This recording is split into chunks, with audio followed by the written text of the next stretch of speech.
Hello fiber friends, welcome back to the Pages and Pearls YouTube channel. If you haven't been here before, my name is Hannah. I am a knitter, writer, reader and grad student from Germany but based out of New York City, and on this channel I talk about all of my creative outputs and passions. If you have been here before, welcome back. Thank you so much for returning to this channel. Thanks also so much for all your lovely comments and for returning here and sharing the love about knitting and all things creative. Today's episode is a classic knitting podcast style episode. I will first share 2 finished objects with you and then talk a bit about the works that I currently have on my needles, and then also share some acquisitions that have come in over the past weeks. It's been a few weeks since I last uploaded one of these podcasts. Originally my plan was to upload one every 2 to 3 weeks, but yeah, in the last month just things have come in between. Some of them were more like stress work related, but some of them also really pleasant because my parents came to visit and I got to explore yarn shops in the New Haven, Connecticut area because we traveled for a bit. So that was a really nice reason not to film actually. I am still planning on uploading every 2 to 3 weeks, but let's see how that goes. I'm currently in my last month of grad school, wrapping up my dissertation, which is intimidating and nerve-wracking, and yeah, but knitting has been a very nice outlet, so I want to focus on this part of my life right now and not get into the stressy bits. And yeah, but before we start the podcast episode, I actually wanted to take a short moment to thank 2 people that have recently recommended this channel. Both of them are 2 favorite YouTubers of mine, so please make sure to check them out as well if you like my podcasts. The first of them is Madison from the Madison Monty's YouTube channel. She uploads knitting vlogs, podcast episodes, and she's actually also based in New York City, so it's always fun to see, a few known areas around here. And also Marlene from Marlene Knits podcast has recommended the spring planning knitting video that I uploaded last week. And yeah, so thank you for that. Also make sure to check out Marlene's channel. She has a very nice aesthetic, super soothing color tones, and I always love watching her videos about her projects and what she has planned and so on. So 2 lovely people that I'd recommend you to check out as well. Alright, but let's move into the knitting section of this podcast, which is first the finished objects. One of these you can already see because I'm wearing it. It's the Traveler's Cardigan by Rosetta, and this was a lot of fun to knit. This was the first cardigan that I ever knit, and I was surprised at how well it went. But, well, surprised on my behalf. The pattern was really clearly written, really, had a lot of nice intermediate checks just to see that you were at the right stitch count and at the right point. So it was very clearly organized, some schematics and patterns that were super helpful. So I would 100% recommend this pattern. It was a lot of fun to knit, and just a bit more about the basic construction. So it is a dropped shoulder cardigan that you do some short row shaping at the back first, and then you start knitting the body, and at the same time you also already knit the button band, and then later on you pick up the stitches for the sleeves and for the collar. And I knit this in Wool Dreamers Mancha in the colorway Verde. It's unspun yarn. Actually, I have this yarn. This is the bit that I have left over. So I had 3 plates originally, and this is the little bit that I have left over.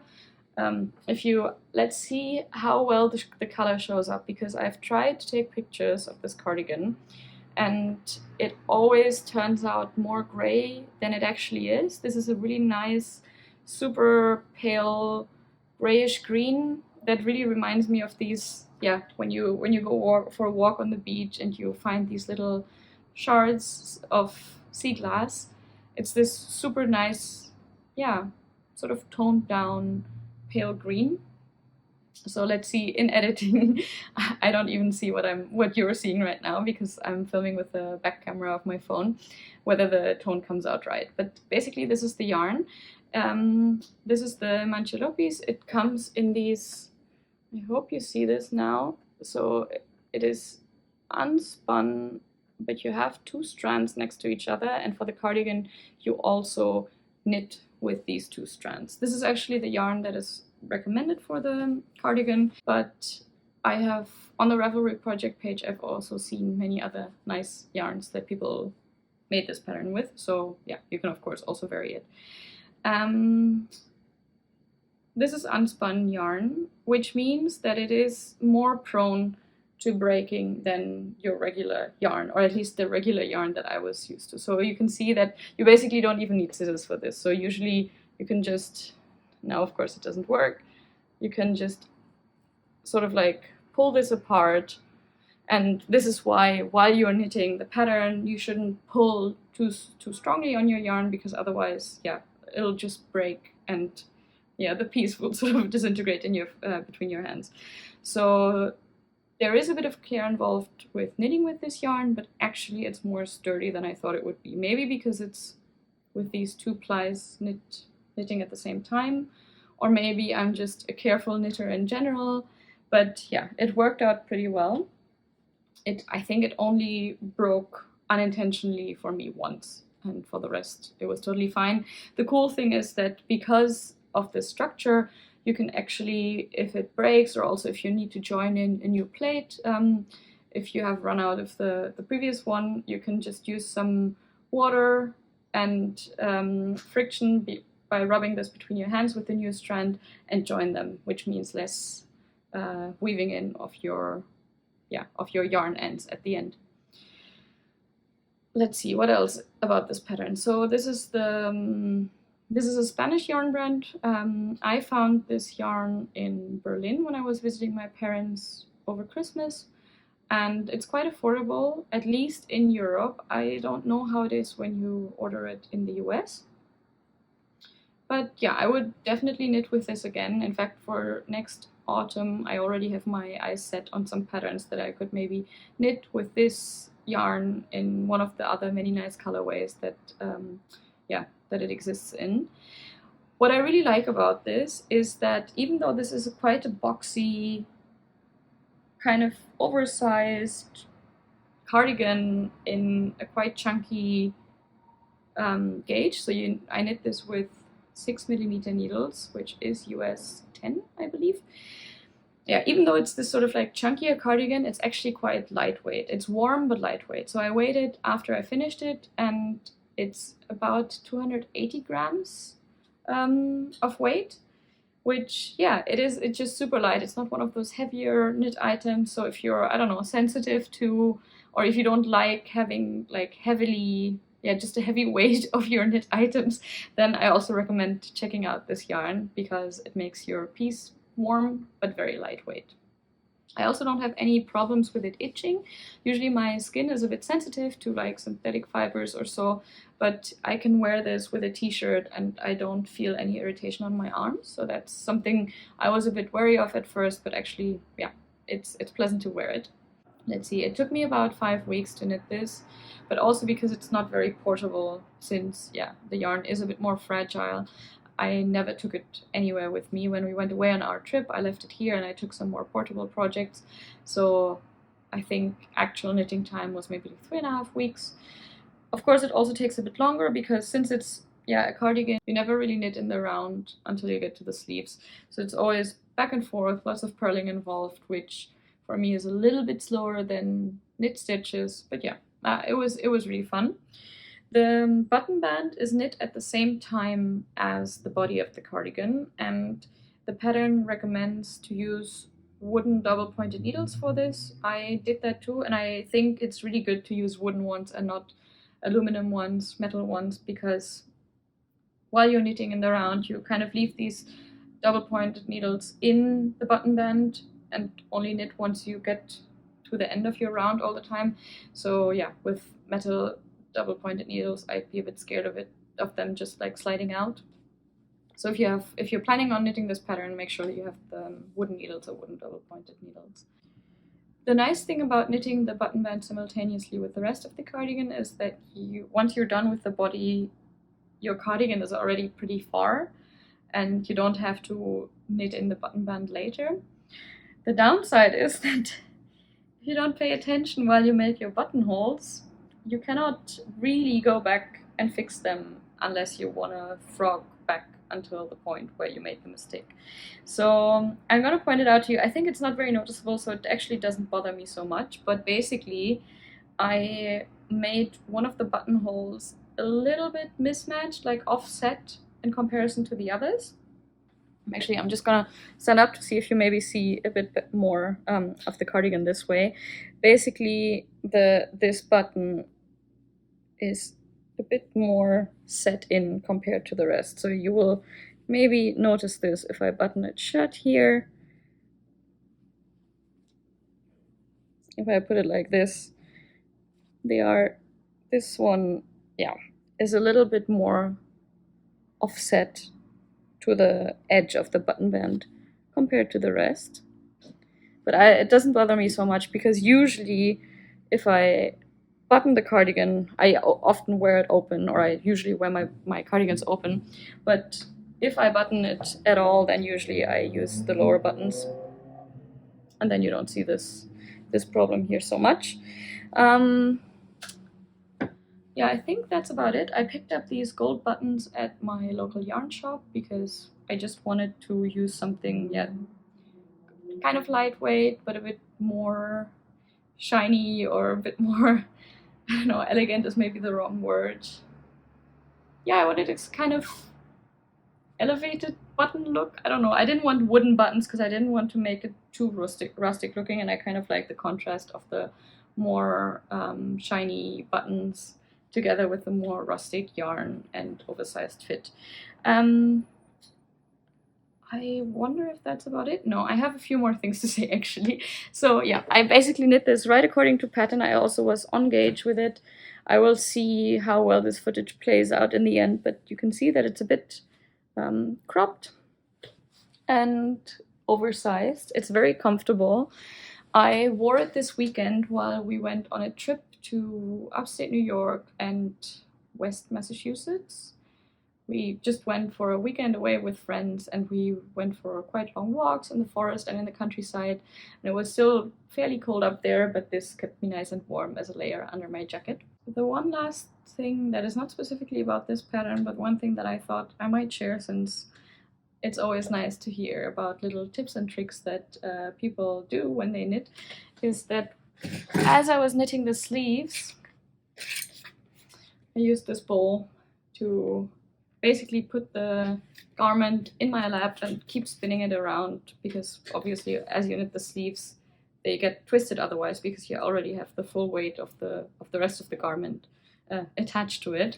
And I saw this in the comment section of some video. I don't remember where it was, maybe on Andrea Maury's YouTube channel. I'm not sure, that someone mentioned that whenever they knit sleeves, to make spinning the garment in their lap easier, they use like a bowl or a salad bowl or something like this. So I picked up one of our few precious salad bowls and used this to knit the sleeves. I got some side eye from my partner because we don't have many salad bowls to begin with, and he got a bit annoyed after some time that this was being blocked. But yeah, that motivated me to finish the sleeves faster. So that was good, and I recommend it, because otherwise it gets a bit annoying and tangled, for me at least, if I knit the sleeves. And then one last thing about the bind-off. The pattern recommends using a tubular bind-off, which for me with this yarn is basically impossible because it's too fragile to do a lot of sewing with it.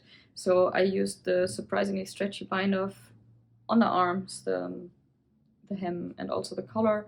And I really enjoy this bind-off. It's not invisible. It gives you a little bit of a pattern. Maybe you can see it here when I hold it up like this. It's just these vertical horizontal sort of triangles. But I really like the look of it. It's pretty stretchy as a knitted bind-off, and I think it works quite well, even with this more fragile yarn. So yeah, that's the Traveler's Cardigan by Ozetta. I definitely want to knit more patterns by the designer because I really like her designs, and now that I've knit one of them, I also know that I like her way of giving instructions. So I'm sure you're gonna see more Rosetta patterns on this channel, probably more towards autumn. The other object that I finished in the last weeks was actually the object that I finished first, and that is this fourth hat by Isolde Teague. I will put it on so you can see it on, and then I will take it off again because it is already quite warm here in New York, and yeah, it's almost a bit too warm with this cardigan, so definitely too warm to wear a hat. Alright, so this is the fourth hat by Isolde Teague. It's a top-down hat that is sort of a gaugeless pattern, so you can knit it with almost any weight of yarn that you have. And I have knit this before. I talked about it in the last podcast episode in a little bit more detail because I made a sample for a friend. I don't have it here to show you guys in comparison, but that one was a, I think, Aran weight yarn, and for this I used sport weight yarn. So the yarn that I used is Malabrigo Arroyo in Azul Profundo. So it's this slightly tonal blue yarn with, yeah, just I was craving a vibrant blue hat, and I picked up this yarn in my local yarn shop. The yarn is 100% superwash merino and is the sport weight yarn, as I said, and I knit the hat in 2x2 rib for the brim and just regular stockinette for the top or for the crown.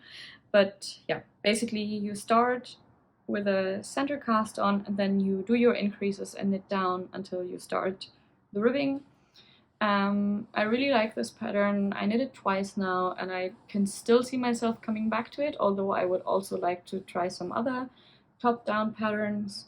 What I enjoy a lot about this is that basically as you knit, you check your gauge, and then based on that you adjust your pattern. With the downside that yarns that grow a lot when you block them, such as the superwash merino, is maybe a bit trickier to figure out what your gauge should be, taking into account that your yarn might still grow out and stretch out a bit. So what I did is knit, I was between two sizes for my head circumference, and I went for the smaller size because I knew that with blocking, this yarn would sort of like plump up but also stretch out a bit. And now actually for me this fits perfectly. It's not too tight, but it sits nice and snugly around my ears, which means it keeps them warm. I wanted a really thin hat that I could just put in the pocket of my coat. I finished it just before it was getting a bit warmer, so I got to wear it for a few days, and also I got to wear it this weekend. But I think I'll have to put it away for the season pretty soon because it's getting much too warm here. But yeah, I'm looking forward to wear it in autumn and pair it up with my scarf, and yeah, just it's a very enjoyable pattern. Would definitely recommend it. So it's the fourth hat by Isolde Teague, and if you're interested in top-down patterns for hats in general but don't quite like this pattern, she also has a few other ones where you do, for example, like a full ribbed hat, or the Musselburgh, which is I think pretty known in the knitting community, which is a stockinette hat that you knit kind of like a long tube.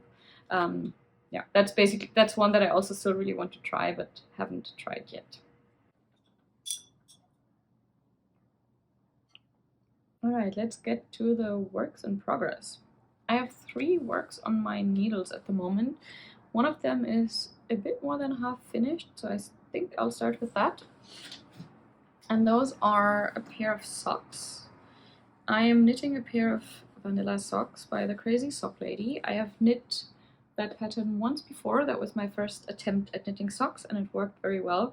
So I wanted to knit another pair of socks. So this is the first one that is already finished. So I am knitting this up in the main color is this nicely variegated yarn by Pleasant Hellhounds. The yarn is the Merry Cutie base, which is the sock yarn in 75% superwash Corriedale and 25% nylon.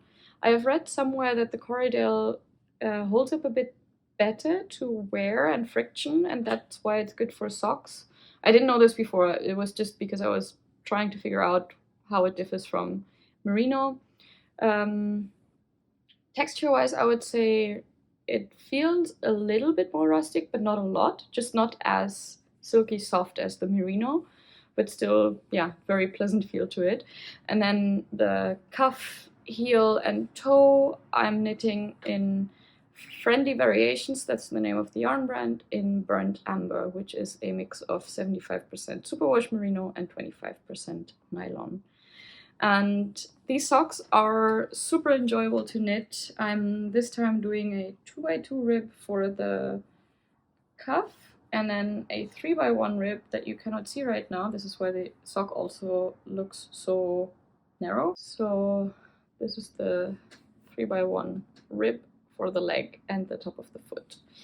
I love working with this yarn. I used the Pleasant Hellhounds yarn as the contrast color for my first pair of socks, and I'm loving it even more now as the main color because, yeah, I just love all the different flecks of color in it, and with every round it's a bit addicting because with every round I want to see which color comes up next.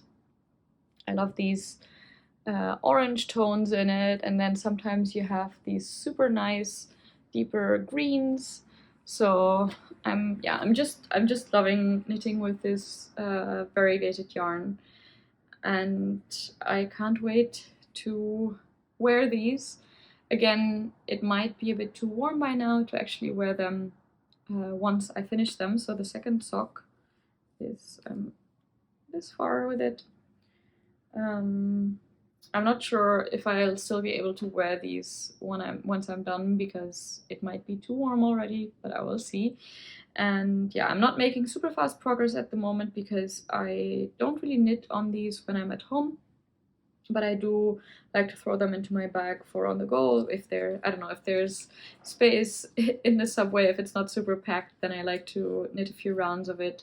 Or when I'm out and about, now that the weather is nicer, I've just, after work sometimes gone to the park, sit down on a bench, and then started knitting. And then I just, rolled off a little bit of the contrast color for the cuff so that I can take this on the go with me as well. And I just love how cute this little ball of yarn is.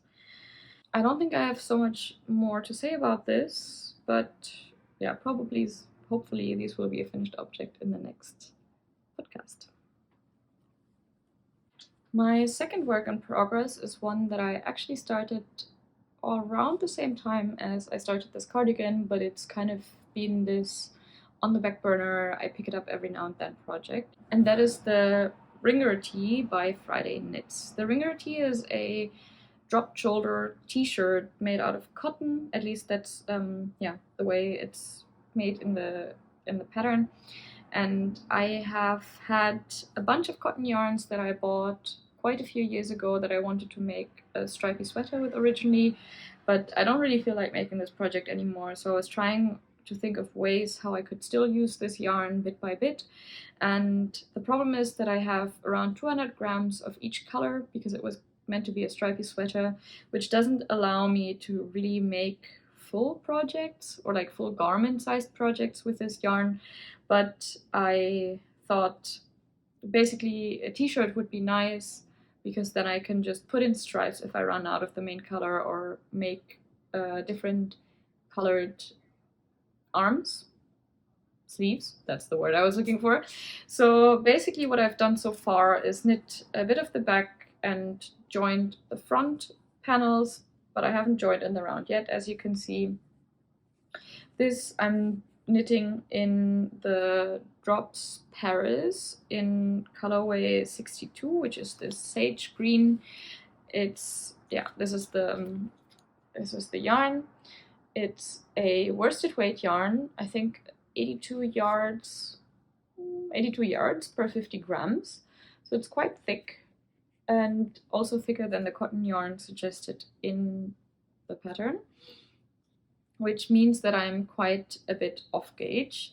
I think my gauge is like 4 stitches less per 10 centimeters, 4 inches than recommended.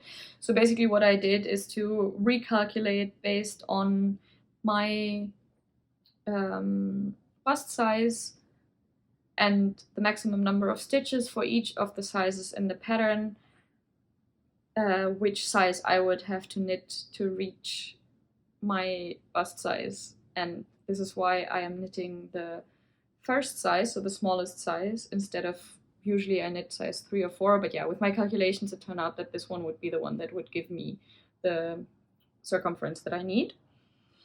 I have used almost 100 grams for this now. So from my first skein, from my second skein, this much is left at the moment, which means I have 4, or I originally had 4 of these. I don't think I will get very, very far on the body with this still. Maybe a few rounds once I knit in the round. So I will have to see if I make it fairly cropped or if I add in a few stripes when I see that the yarn gets too little. And definitely the sleeves will be in a different color. I was thinking, because I also have this white, creamy sort of yarn color. I only have 3 balls of these. The colorway is, doesn't really say the colorway, but the color number is 17. I thought about making the sleeves in this color and then maybe doing not the full ribbing, but just the cast off edge kind of in this bright yellow to use up a little bit of this yarn and to just give it another nice pop of color. But yeah, let's see how it goes. I was kind of eager to start using up this cotton yarn because it's been in my stash for a while. It's actually I think the thing that has been in there for longest, because I picked up the yarn for this project really when I started knitting, and all throughout my off seasons of knitting and then starting to knit again in the lead up to Christmas, I've kind of ignored it. But yeah, I don't think I would buy this yarn again now necessarily. There's nothing very wrong with it. It's just I'm not sure how useful this kind of thicker cotton yarn will be in the summer. And yeah, but it's fine to knit with, and I don't really want to give it away because it's still enjoyable. I still like this color, and I thought, yeah, it would be good to slowly get started at knitting up this one older, little bit of stash, so that it doesn't, so that I can just make room for other nice yarns and other nice projects. Which, yeah, it all sounds a bit negative. I'm actually really enjoying working on this. I'm doing this sort of on and off, and I'm really looking forward to the moment when I can join below the arms so that I can start actually to try it on a bit better as well. And let's see how far I get with this when we're in the next episode, because it's not really my priority at any point, but I always make a little bit of progress here and there with it. Depending on how this goes, I might actually end up making another Ringer Tea by PetiteKnit. In general, I feel like I'm on a bit of a, I don't know, I really like the patterns that PetiteKnit comes up with. I've also seen on her Instagram that the ones she's writing up right now for the next few months, what they look like, and they look super, super nice. So yeah, maybe I'll knit this again afterwards in the appropriate, more lighter weight cotton. Because the pattern so far is really enjoyable. So that I would definitely recommend, and I think it's really cute. I'm not sure yet if I will make the pocket that is in the original pattern, because it involves some crochet to pick up the stitches properly, and I also don't know in which color I would do this, but yeah, we'll see where we get. I feel like this project is a bit of a, I don't know, just knit and chill and don't think too much about it and then figure it out as it goes, because my heart is not really attached to this yarn. So I also don't mind experimenting a bit, but we'll see where it goes. Okay, on to my last work in progress, which is actually my, I don't know, to me most exciting one at the moment. And it is the Cumulus blouse by PetiteKnit. It's my first PetiteKnit pattern, which seems, I don't know, a bit odd, because I feel like so many videos that I watch always involve some sort of PetiteKnit pattern, and there are people out there that have knit a lot of her garments and they all look really pretty. So it just, I just also like all of these other patterns. So I haven't gotten to her yet, but this is the first time I am knitting one of her patterns, and it's really enjoyable so far, also really clear and nice. And yeah, the most fun part about this at the moment is that I am knitting this together with Chelsea from the True Lane Knitting podcast. We planned this, I don't know, a few weeks or maybe even more than a month ago, because we both wanted to knit this pattern and thought it would be cool to sort of cast on at the same time. And we have finally cast on. We had a bit of a knitting night FaceTime the other day to just chat while knitting, and that was super, super nice. So yeah, I'm really positive about this garment at the moment. I love the yarn, I love the color. The yarn is Knitting for Olive soft silk mohair and Knitting for Olive merino held together. I will show you the yarn in a moment. This is how far I'm at currently with the garment itself. So I'm just doing my rounds of raglan and creases. I haven't joined in the round yet. I hope to get there maybe today or tomorrow still. And yeah, many firsts actually with this project, because it's also my first time knitting with mohair, my first time knitting holding two yarns together. Maybe, I mean, for this I held two strands of the same yarn together. I don't know if that counts, but so many new things, and they're all super nice. So that's really positive, I guess. I'll hold this up a bit closer for you to see. Yeah, it's just a really nice texture, a really nice, slightly fuzzy texture, and so far I'm loving the look of this, and I can't wait to join in the round and try it on for the first time.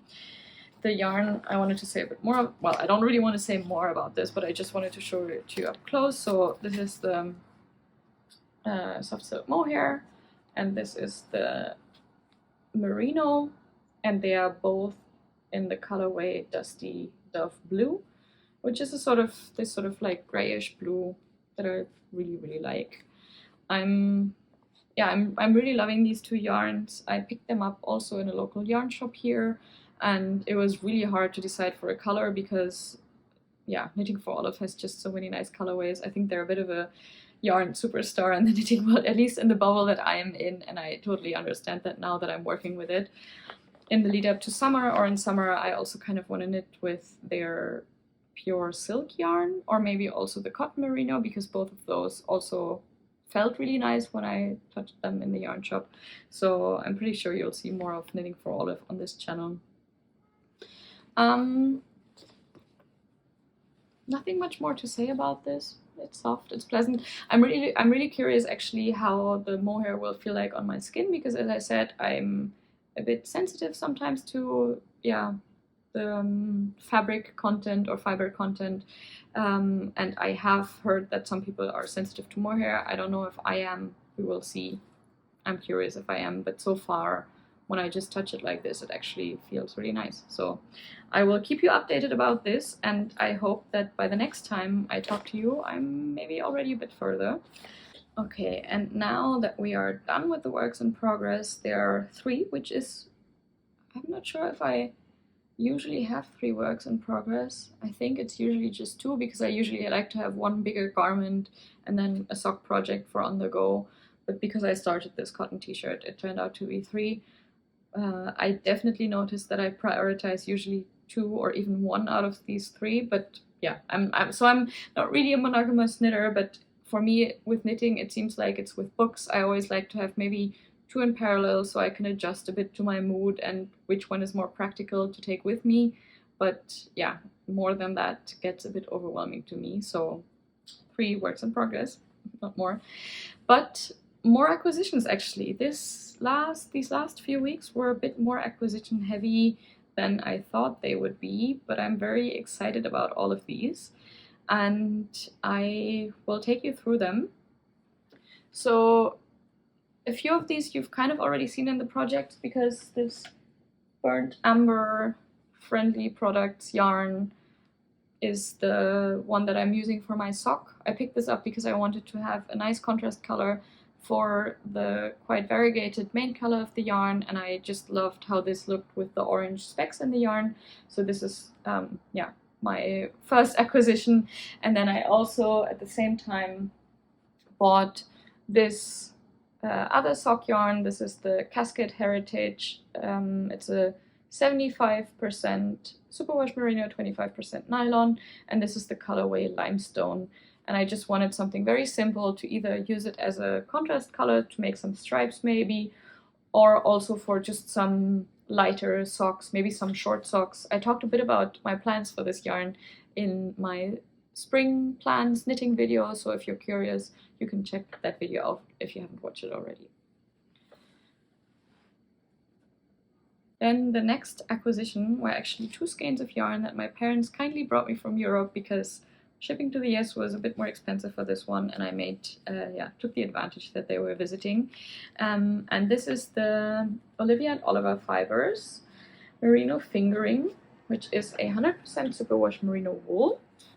It's a 4-ply yarn, and this is the colorway Pixie Dust, which is this super nice variegation of this kind of like sunny peachy yellow and pink, some more like lavender, purple, whites, sort of like aqua and green down here. I don't know, I just really love the colors of this, and I have heard so many nice things about Olivia and Oliver Fibers, and Tam, the dyer and fiber artist behind this brand, is also super nice, so I'm very glad that I get to try this out. And yeah, I already have plans for this. I also talked about those in the spring knitting video, but probably this will also be a cast on in the next video, so you'll hear and see more of this yarn very soon. As I said, I went on a trip while my parents were visiting. We traveled a little bit around Cape Cod and Connecticut, and mostly the coast, so around New Haven. And of course I had to check out the yarn stores in that area. So the first one that I went to was Knit New Haven, which is in downtown New Haven. I didn't have a lot of time in there. I think I got there maybe 20 minutes before closing, but the people there were super lovely. I really enjoyed talking to them. They gave us some nice recommendations also for where to eat in New Haven. So far, whenever I entered a knitting shop, I don't know, the people are just such kind humans, and it's just lovely to connect with them for a bit. So that was definitely the case there, and I wanted to make a sort of memory sock or like a souvenir sock of that trip. So I was looking mainly for one nice skein of sock yarn.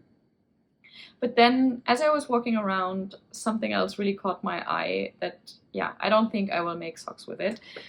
And it is this, the Knitten Word, that's the dyer, Knitten Word yarn in the base Dahlia.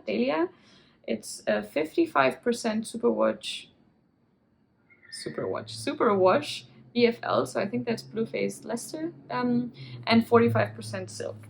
So it's, I don't know, it's very soft, and yeah, it just has a super nice feel to it. So to me it seems a bit of a waste almost to use it as a sock yarn, because I would be scared of it wearing out too quickly because it's so soft and nice. So I'm still thinking about what else I could make with this. And yeah, it's a fingering weight yarn, and the color is Inside Her Fantasy.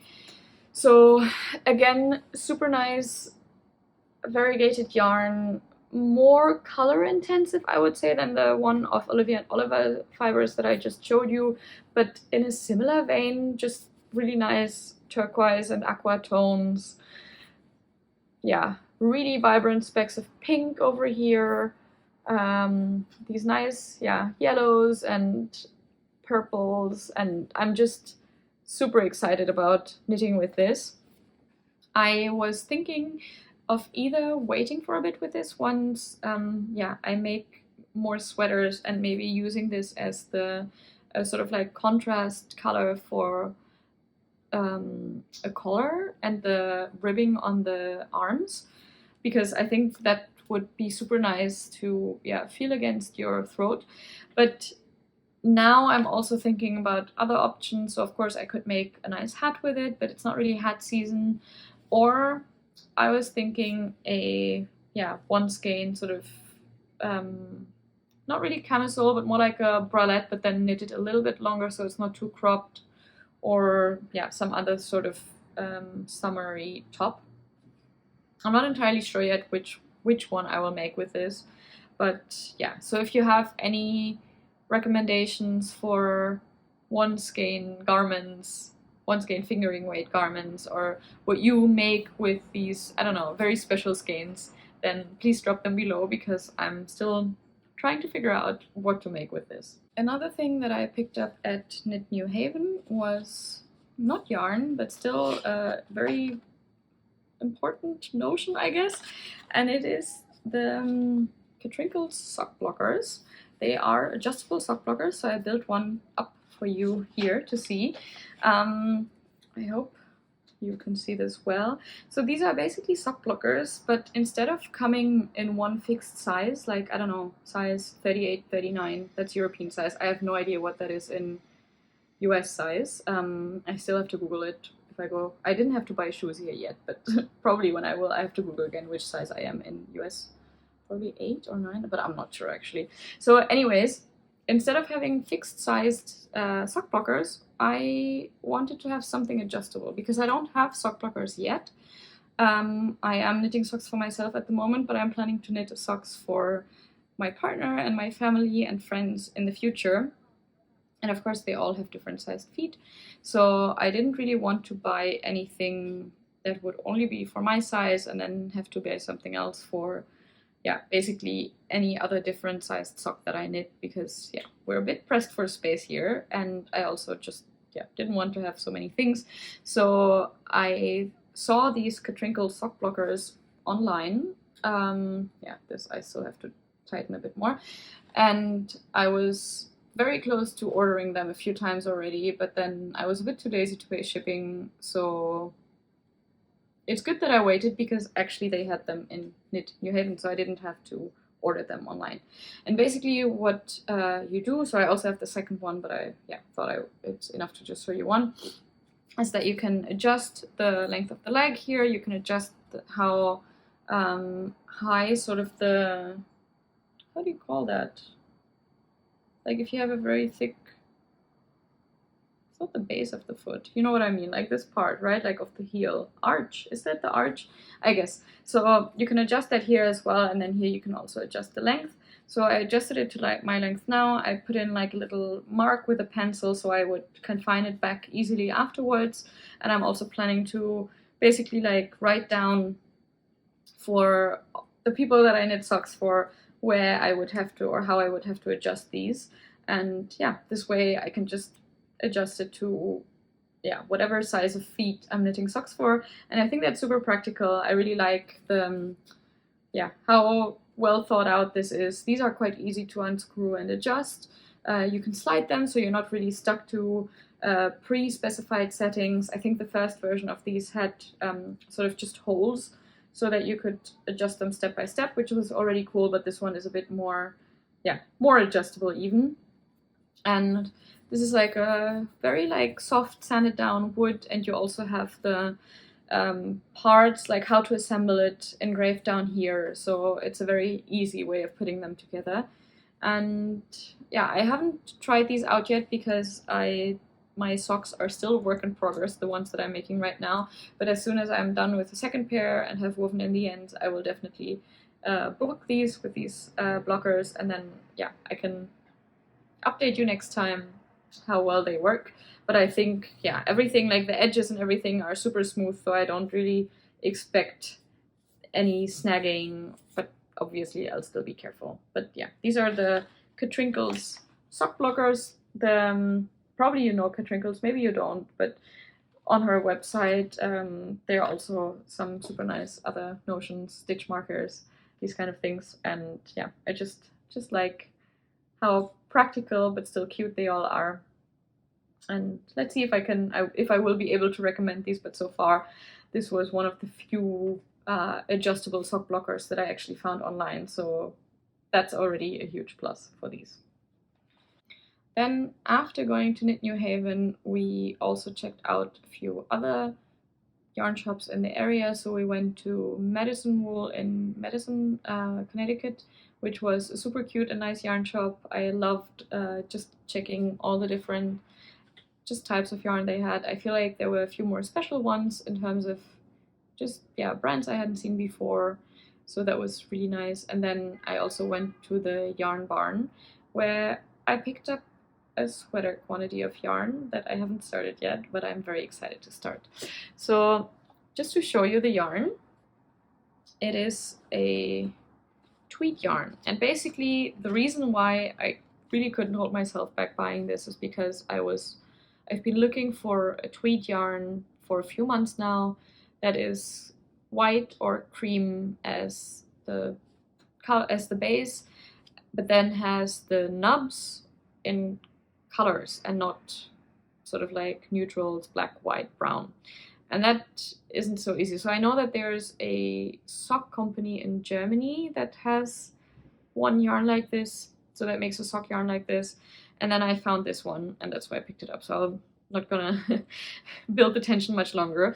It's the Sueño Tweed yarn by Haiku, which is this super nice sort of off-white cream color with nubs in a plethora of colors. So it's the you have some pinks in here, yellows, purples, and also some specks of blue. Those are the main ones that I can see here. This is what it looks like. It's a bit messy now because I had to transport it. I also have parts of it already wound up into cakes. I got a few wound up there, but then the rest I have to wind up by hand still. And this is the yarn. I love this combination. I just love the tweed in colors because it just makes it sort of neutral and classic, but a bit more fun according to my taste, at least for myself. And a bit more about the yarn. So it's a DK weight yarn, and the colorway is actually called Comforting Cream, and it's 69% superwash merino, 16% viscose from bamboo, and 15% viscose flex. So the tweed is also from viscose. And I got a sweater quantity for this because I wanted to make Emily Curtis's, so over on Gently Chaotic Knits, her dad sweater with it, because I love the look of that pattern and I've been wanting to knit it up, and I had my mind set on something classic with a bit of fun sprinkled into it, so I feel like this will be perfect for that sweater. I'll have to swatch a bit to see whether this superwash wool stretches out a lot. I don't know how it behaves if you combine it with viscose and bamboo, if that makes it a bit more, I don't know, stable in a way, or just more drapey, because it feels very soft and doesn't have a lot of structure to it, as you can see. Yeah, but I'll swatch it, and then yeah, you'll hear from me in the future about this. I'm not sure when I will do this. I'm quite eager to cast it on, but that's kind of the case with everything that we buy, right? So that doesn't really make it into a project that I will cast on next. Let's see.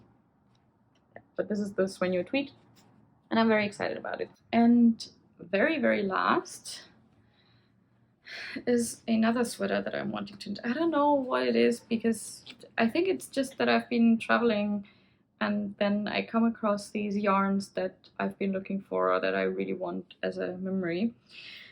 Here it always feels like I can just go back to the yarn shop anyways, and then for online orders I just don't order that often, because in the end I always like it more to be able to see the color in person, or I'm too impatient to wait for indie yarn if it's a pre-order to be dyed. I'm sure I will order some at some point, but so far I've been very good with my self-control and only ordered a few select things after very careful consideration. But this time, yeah, I just visited a lot of new to me yarn shops around northeastern US, I think, and that's why in some cases I then just decided to pick things up that I didn't see anywhere else. So anyways, this yarn I talked a little bit about in my spring knitting plans video. It's the Spin Cycles Dyed in the Wool in the colorway Ghost Ranch, and it's a yarn that is sort of like, looks like a hand spun yarn because you have these plies of different colors spun together, and I really like the colors in this. So when I saw this, I really wanted to have it. It's 200 yards per 50 gram in a 100% superwash merino, and I've been wanting to make either a t-shirt or a sweater with it. And if you've seen the spring knitting video, I was thinking about plans there, how I could use this up. And yeah, this weekend I made the decision what to make with it, because when we went to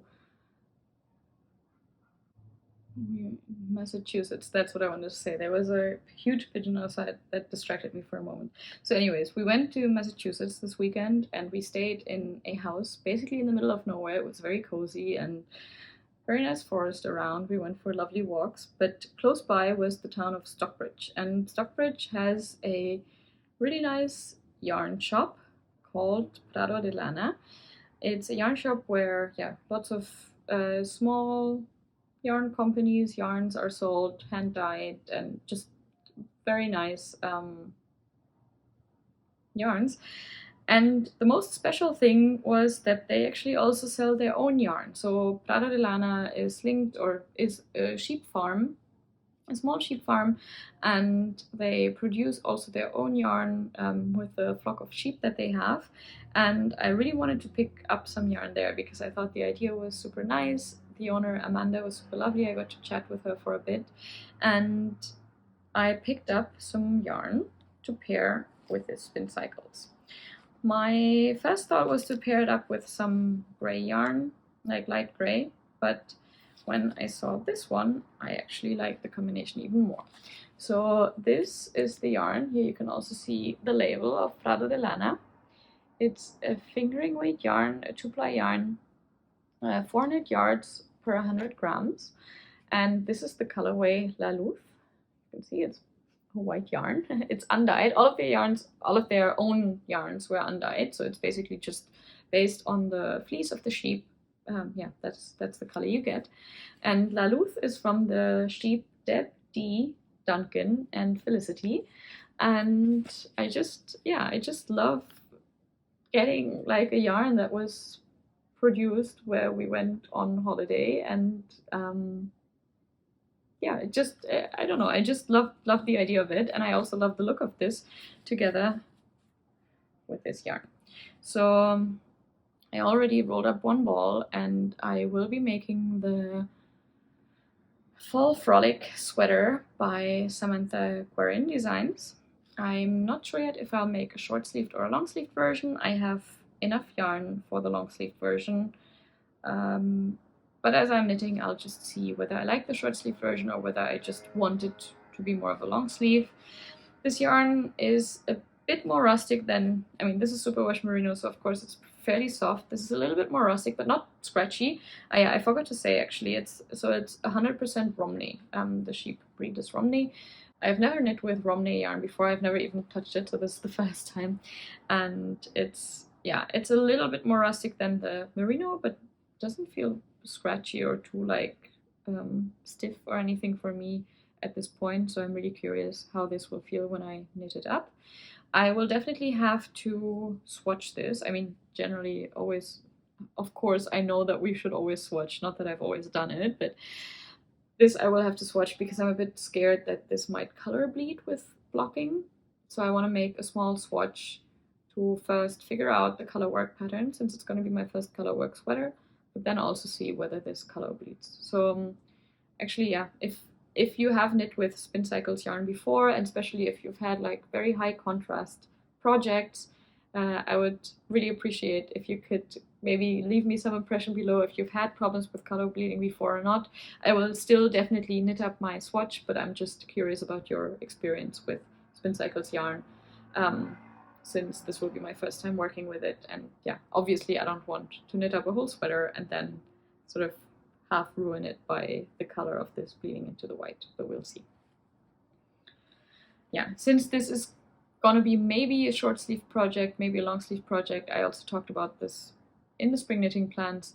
I'm probably gonna cast this on soon because it might be spring appropriate. And I'm just, yeah, again, super excited to work with this. When haven't I said this about any of the purchases I made?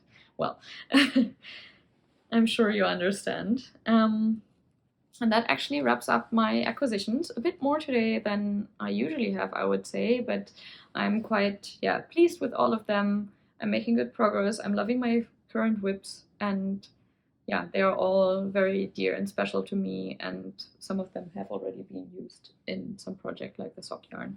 So I'm not worried about it. It's all good. I'm very excited about it, in fact. Okay. This wraps up the knitting section actually of this podcast, but I did want to talk about a few other things that, because I always enjoy these sections in other podcasts as well, and I haven't talked much about non-knitting related things.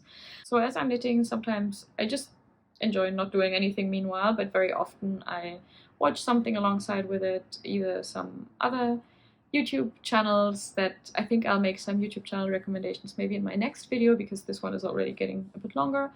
But we also, my partner and I, we sometimes just watch TV meanwhile. And one of the favorite shows, actually one of my favorite shows of the last years that we watched recently is Shrinking.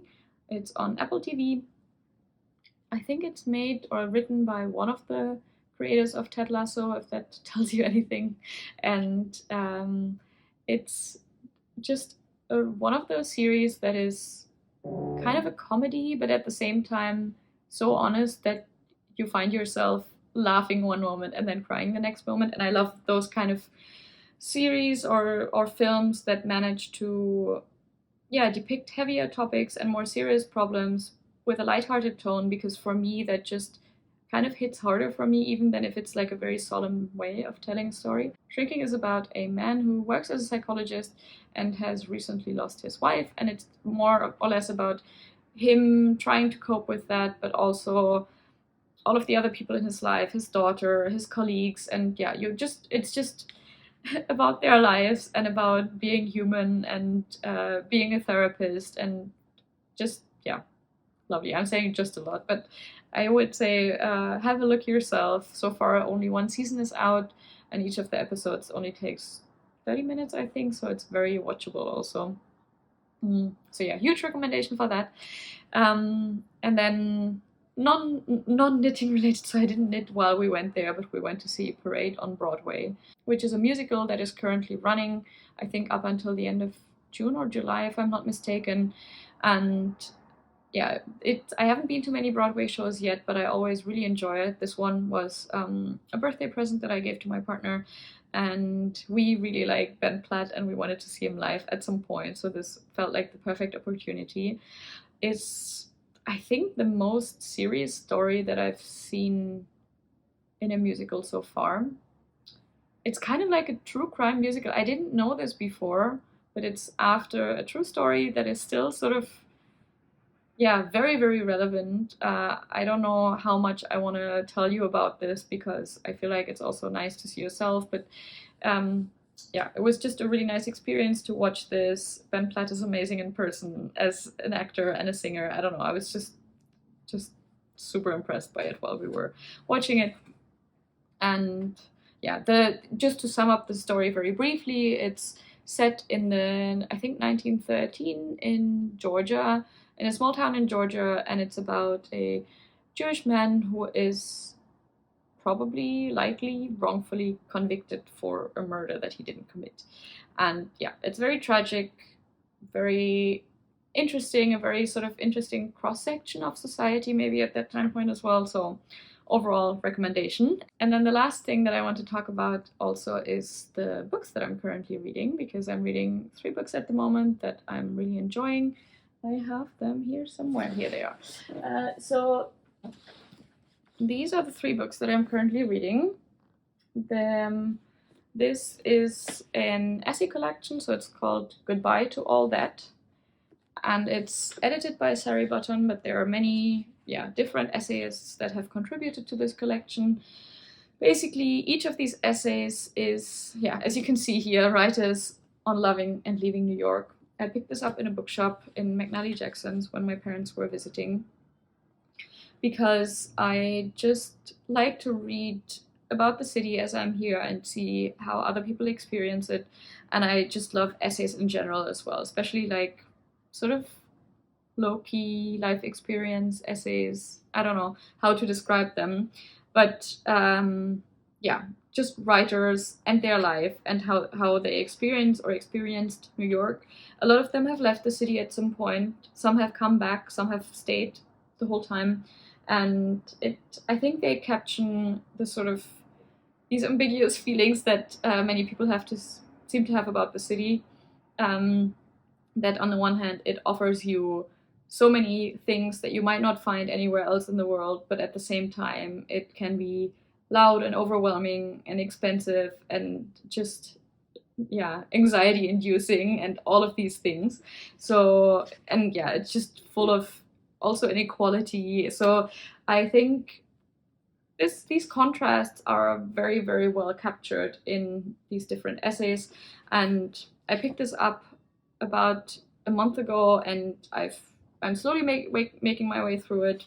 With essays, I don't really like reading them too fast one after the other, so I usually just pick this up for one essay before I go to sleep, or sometimes maybe with breakfast in the morning. The essays are somewhere between 5 to 10 pages long, so they are a very nice length for me to read in these smaller chunks. And yeah, as you can see, I'm kind of halfway done with it so far. And I would say I've read maybe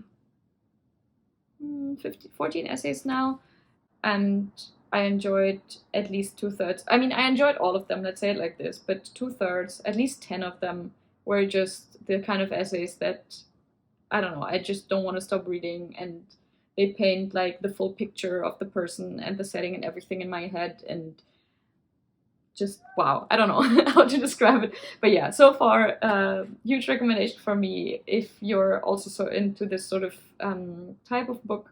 I'm really liking this so far.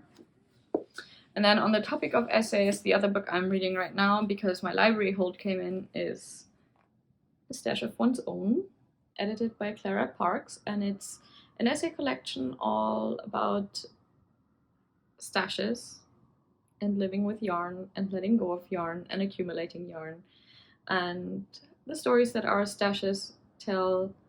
And yeah, it's basically, so far I've read about, I think, also 10 essays. They have different lengths, but I'm really enjoying it. I haven't read any book about or written by knitters before. This is the first time. I know that Clara Parks has also written Knitlandia, which is very high up on my list. But I'm loving it. I'm loving how people reflect on their relationship with knitting and their yarn, their stash, what it means to them, and all the different opinions and views on it. And yeah, it's just, again, nice to sneak in an essay here and there. And I'm sure maybe a few more of you know this one. If you have any recommendations about knitting related books, so not knitting patterns, but more like knitters reflecting on their pastime, I would greatly appreciate if you could leave them below, because I love reading about this.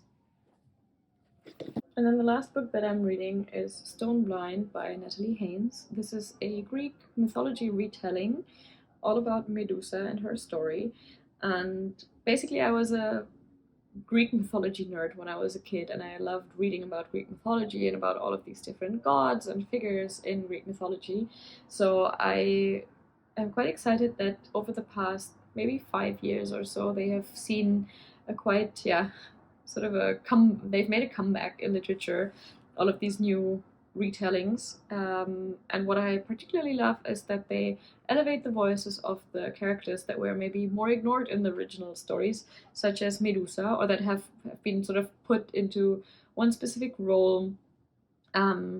So I haven't read anything by Natalie Haynes before, only the Penelopiad by Margaret Atwood, and then the Song of Achilles and Circe by Madeline Miller, which I both quite enjoyed. And now this is my first book by this author, Natalie Haynes, who also has quite some other Greek mythology retellings. And I'm reading this together with a very good friend, and she also actually gave me this book. So far, yeah, it's about some of the different gods and Medusa. It's quite cruel because, I mean, we all know that Zeus wasn't, he was the king of the gods, but not not someone that I would have liked to encounter for sure. So yeah, it's quite cruel so far in some aspects, but it's very nicely readable. I love the dialogue so far. It's a bit sassy actually between the gods, but it's just, I don't know, somehow it fits and it makes it really enjoyable to read as well. I'm not super far into it yet, about 70 pages, but I'm enjoying my time with it and enjoying talking to my friend about the things that happen in this book. And so far, I would also recommend it, especially if you are into mythology or Greek mythology in particular, and if you've enjoyed retellings before. I cannot really make a comparison of this yet with the other Greek mythology retellings that I've read before, but yeah, would recommend so far. Let's see how it continues. Alright, and that's it for today's video, I think. Let me know what you're currently reading, or maybe what you've been working on, if you've worked on anything while watching this podcast. And yeah, again, thank you so much for your comments. Thank you so much for subscribing. And if you haven't subscribed yet, but you like this content, then maybe consider subscribing so you get notified whenever I upload something new, or give me a like, or just, I don't know, I'm already appreciating that you watched this, to be honest. So I hope you're having a lovely day wherever you are right now, whenever you're watching this, and that, yeah, you're getting all the calm and cozy vibes, and that maybe this video has contributed a bit to that as well. And again, as I said, I'm going to try to stick to the original uploading schedule that I had set myself. So hopefully see you again in a few weeks, either with a new podcast episode or maybe some other video that just things that I want to talk about. Until then, I hope you're having a lovely time and see you soon. Bye bye.